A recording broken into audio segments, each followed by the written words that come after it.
வணக்கம். இது news ஃபர்ஸ்டின் weekend பிரதான செய்திகள். பிரதான செய்திகளோடு இணைந்து கொள்ளும் நான் பிரியா ஆலால் சுந்தரம். விரிவான செய்திகளுக்கு செல்லும் முன்னர் முதலில் இன்றைய தலைப்புச் செய்திகள்.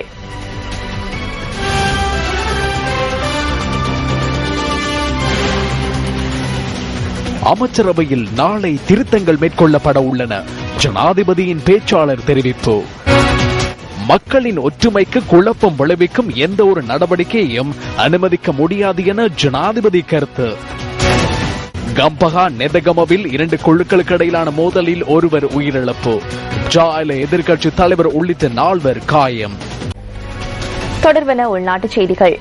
அமைச்சரவையில் நாளை மாற்றங்களை மேற்கொள்ள உள்ளதாக ஜனாதிபதியின் பேச்சாளர் மொஹான் சமரநாயக்க தெரிவிக்கின்றார்.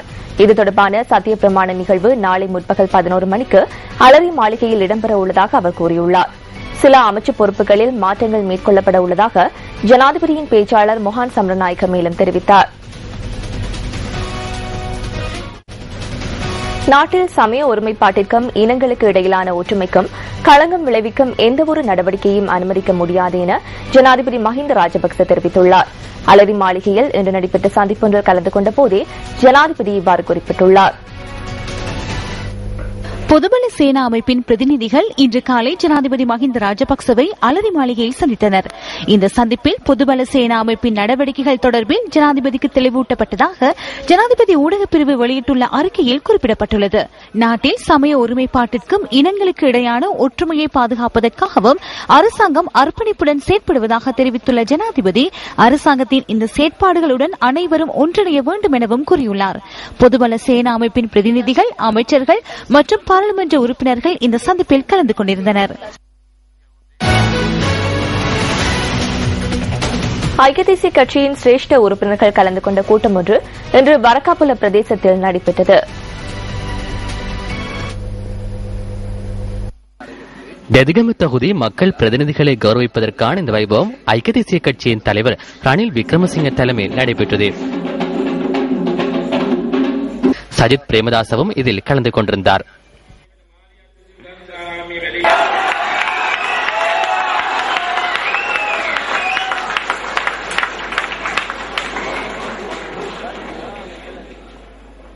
ජාතික පක්ෂයේ නියෝජ්‍ය නායක ගරු සජිත් ප්‍රේමදාස මැතිතුමනි අද අපිට තිබෙන එකම බලාපොරොත්තුව එක්සත් ජාතික පක්ෂයේ ආණ්ඩුවක්.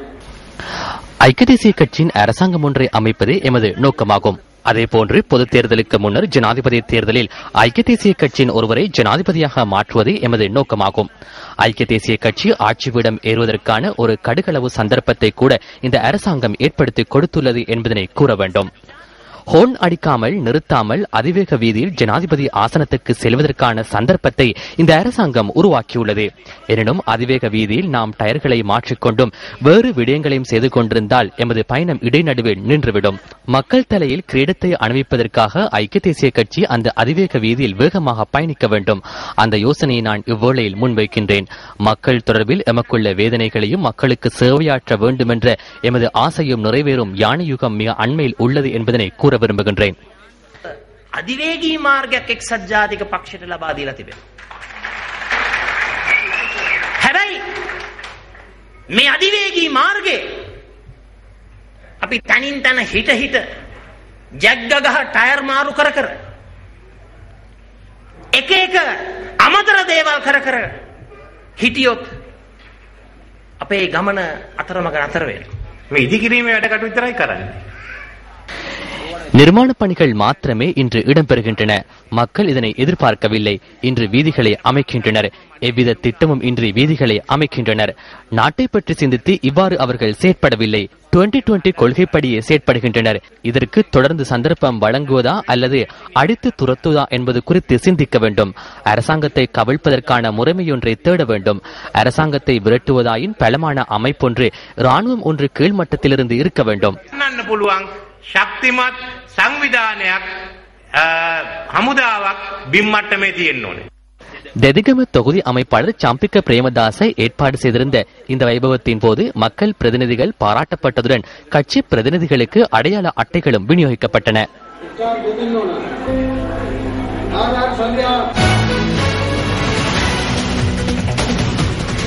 அதிக மழையுடன் கூடிய வானிலையினால் ஏற்பட்ட வெள்ளப்பெருக்கு காரணமாக இடம்பெயர்ந்த 6196 பேர் 40 தற்காலிக முகாம்களில் தங்க வைக்கப்பட்டுள்ளதாக இடர் முகாமித்துவ மத்திய நிலையம் தெரிவிக்கின்றது. வெள்ள நீர் படிப்படியாக குறைந்து வருவதாக நிலையத்தின் உதவி பணிப்பாளர் பிரதீப் கொடிப்பிலி தெரிவிக்கின்றார். கடந்த சில தினங்களாக பெய்த அடை மழையினால் மட்டக்களப்பு மாவட்டம் அதிக அளவில் பாதிக்கப்பட்டுள்ளது. மட்டக்களப்பு மாவட்டத்தில் ஏற்பட்டுள்ள வெள்ளப்பெருக்கினால் 229 கிராமங்களைச் சேர்ந்த 89,310 குடும்பங்கள் பாதிக்கப்பட்டுள்ளதாக மாவட்ட அனர்த்த முகாமைத்துவ உதவி பணிப்பாளர் எஸ் இன்பராஜன் தெரிவித்துள்ளார்.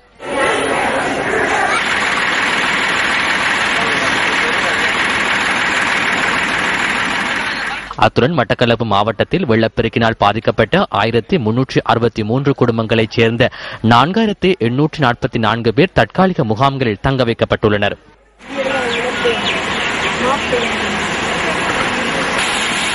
சீரற்ற வானிலையினால் மட்டக்களப்பு மாவட்டத்தின் பல வீதிகள் நேற்று நீரில் மூழ்கியிருந்தன.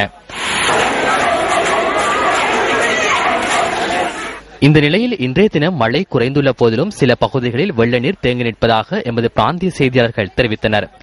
வீதிகள், பயிர்ச்செய்கைகள், வீடுகள் மற்றும் தாழ்நில பகுதிகள் நீரில் மூழ்கியுள்ளதை காணக்கூடியதாக உள்ளது. இதன்படி சித்தாண்டி பிரதான வீதி முதல் தாமரைப்பூ சந்தி வரையிலான வீதி, கிரான், தொப்பிகல வீதி ஆகியன நீரில் மூழ்கியுள்ளதாக எமது பிராந்திய செய்தியாளர் கூறினார். மட்டக்களப்பு மாவட்டத்தின் பல பகுதிகளில் தேங்கியுள்ள வெள்ள நீரினால் மக்களின் இயல்பு வாழ்க்கை பெரிதும் பாதிக்கப்பட்டுள்ளது.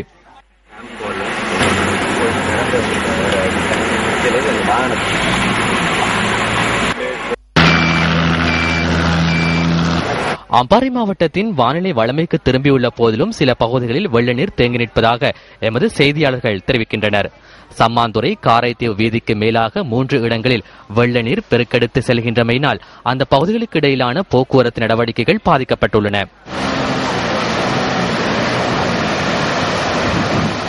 குறிப்பாக வெள்ள நீர் மாவடிப்பள்ளி பாலத்தை ஊடறுத்து செல்கின்றமையினால் மக்கள் போக்குவரத்து நடவடிக்கையில் ஈடுபட முடியாது பல்வேறு சிரமங்களை எதிர்நோக்கி வருகின்றனர். இந்த பாலத்தின் ஊடாக கனரக வாகனங்கள் மாத்திரமே போக்குவரத்தில் ஈடுபடுவதுடன் சிறிரக வாகனங்கள் போக்குவரத்தில் ஈடுபடுவதில்லை என அங்கிருக்கும் எமது செய்தியாளர் கூறினார். இதேவேளை இந்த பாலத்தை கடப்பதற்கு உளவு இயந்திரங்கள் சேவையில் ஈடுபடுத்தப்பட்டுள்ளதுடன் பாலத்தை கடப்பதற்காக நபர் ஒருவரிடமிருந்து தலா 100 ரூபாய் அறவிடப்படுவதாக பிரதேச மக்கள் குற்றம் சுமத்துகின்றனர்.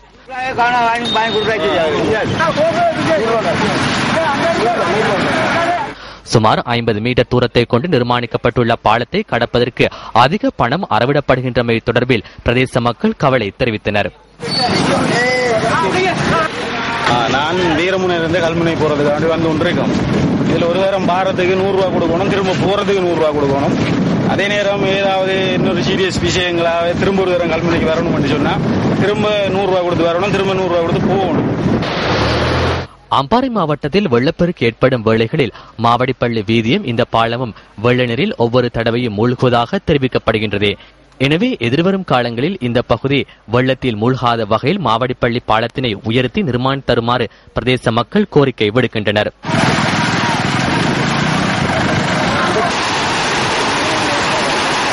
அம்பாறை கல்முனை கிட்டங்கள்ளி வீதி வெள்ளத்தில் இன்று மூழ்கியிருந்ததாக எமது செய்தியாளர் குறிப்பிட்டார். இதனால் அண்ணாமலை, நாவிதன்வெளி, சொரிக்கல்முனை உள்ளிட்ட மேலும் பல கிராமங்களுக்கு போக்குவரத்து நடவடிக்கைகள் பாதிக்கப்பட்டுள்ளதாக தெரிவிக்கப்படுகின்றது.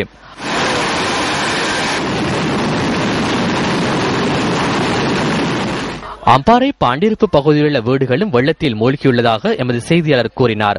வயல் நிலங்களும் நீரில் மூழ்கியுள்ளன.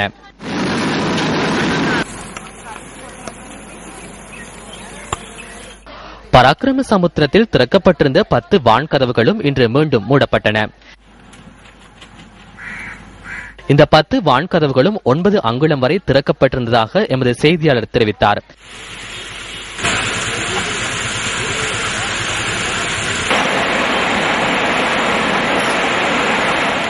நேற்றைய தினம் 1.5 அடி உயரத்துக்கு திறக்கப்பட்டிருந்த கவுடுள்ள நிறுத்தக்கத்தின் வான்கதவுகள் இன்று காலை 1 அடி வரை குறைக்கப்பட்டுள்ளன.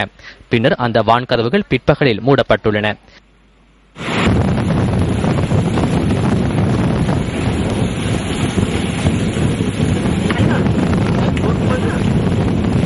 இதேவேளை மின்னேறிய வாவியின் நிலைமைகள் குறித்தும் நாம் ஆராய்ந்து பார்த்தோம்.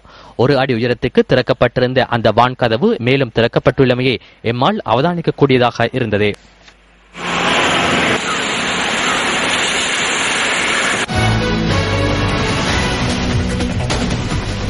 உத்தியோகபூர்வ விஜயம் ஒன்றை மேற்கொண்டு நாட்டிற்கு வருகை தந்துள்ள அமெரிக்க பிரதிநிதிகளுக்கும் பாதுகாப்பு செயலாளர் கோட்டாபாய ராஜபக்சவிற்கும் இடையில் சந்திப்பு ஒன்று இடம்பெற்றுள்ளது.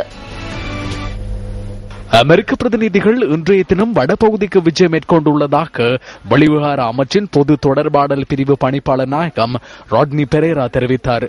இதேவேளை அமெரிக்க பிரதிநிதிகளுக்கும் தமிழ் தேசிய கூட்டமைப்புக்கும் இடையில் நேற்றைய தினம் சந்திப்பு ஒன்று இடம்பெற்றது. அமெரிக்க தூதுவர் இல்லத்தில் இந்த சந்திப்பு இடம்பெற்றதாக தமிழ் தேசிய கூட்டமைப்பின் பாராளுமன்ற உறுப்பினர் M.A. சுமந்திரன் தெரிவித்தார். வடக்கு மற்றும் கிழக்கு பகுதிகளின் தற்போதைய நிலைமை, மேல்குடியேற்றம் உள்ளிட்ட மேலும் பல விடயங்கள் தொடர்பில் இதன்போது கவனம் செலுத்தப்பட்டதாகவும் அவர் குறிப்பிட்டார். அத்துடன் தேசிய ரீதியிலான நடைமுறை திட்டங்கள், கற்றுக்கொண்ட பாடங்கள் மற்றும் நல்லிணக்க ஆணைக்குழுவின் பரிந்துரைகள் ஆகியவற்றை நடைமுறைப்படுத்துவதற்கான முன்னேற்றங்கள் உள்ளிட்ட பல விடயங்கள் குறித்தும் அமெரிக்க ராஜாங்க திணைக்களத்தின் பிரதிநிதிகள் இந்த நாட்டு பிரதிநிதிகளுடன் கலந்துரையாடியுள்ளனர். தெற்கு மற்றும் மத்திய ஆசிய விவகாரங்களுக்கான பணியகத்தின் அமெரிக்க பிரதி ராஜாங்க செயலாளர் ஜேம்ஸ் ஆர் மூர், தெற்கு மற்றும் மத்திய ஆசியாவுக்கான ஜனநாயகம், மனித உரிமைகள், தொழிலாளர் விவகாரங்களுக்கான பிரதி ராஜாங்க செயலாளர் ஜே சிமமன், ஆசிய பசிபிக் பாதுகாப்பு விவகாரங்களுக்கான அமெரிக்க பிரதி ராஜாங்க செயலாளர் விக்ரம் சிங் ஆகியோர் அடங்கிய பிரதிநிதிகள் குழுவே இலங்கைக்கு வருகை தந்துள்ளனர். இதேவேளை இலங்கைக்கு வருகை தந்துள்ள அமெரிக்க பிரதி உதவி செயலாளர்கள் மூவரும் யாழ் ஆயர் தோமஸ் சவுந்தரநாயகத்தை சந்தித்து கலந்துரையாடியுள்ளனர். யாழ் ஆயர் இல்லத்தில் இன்று மதியம் இந்த சந்திப்பு இடம்பெற்றுள்ளது. யாழ்ப்பாணத்தின் தற்போதைய நிலைமை, மக்கள் எதிர்நோக்கும் பிரச்சினைகள் உள்ளிட்ட பல்வேறு விடயங்கள் தொடர்பில் இதன்போது கலந்துரையாடப்பட்டதாக எமது செய்தியாளர் கூறினார்.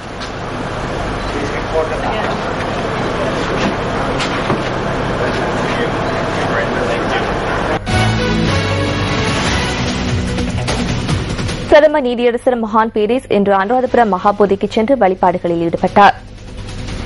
அனுராதபுரத்திற்கு சென்ற பிரதம நீதியரசர் முதலில் மெரிசபெட்டியூர் ராஜமகாவிகாருக்கு சென்றார். அங்கு சென்று விசேட வழிபாடுகளில் ஈடுபட்ட பின்னர் விஹராதிபதியிடம் ஆசீர்வாதம் பெற்றுக் கொண்டார்.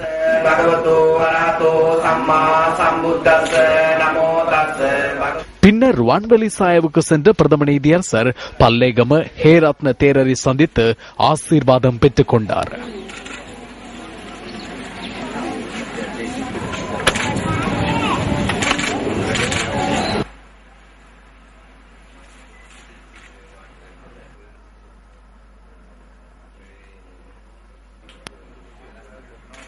பின்னர் அனுராதபுரம் ஜாஸ்ரீ மகாபோதிக்கு சென்ற பிரதம நீதியரசர் சமய வழிபாடுகளில் ஈடுபட்டார்.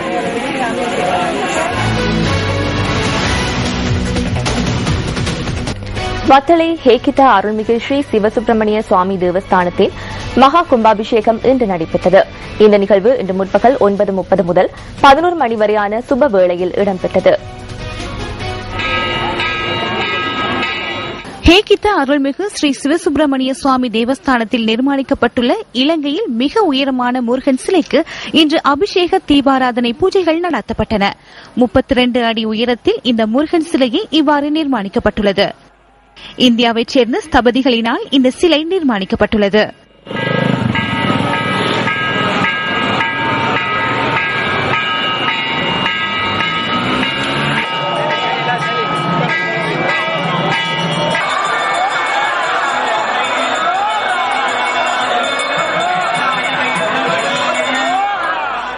இன்று அதிகாலை முதல் இடம்பெற்ற விசேட அபிஷேக அலங்கார தீபாராதனைகளின் பின்னர் ஹேகித்த அருள்மிகு ஸ்ரீ சிவசுப்பிரமணிய சுவாமி தேவஸ்தானத்தின் மகா கும்பாபிஷேகம் இடம்பெற்றது.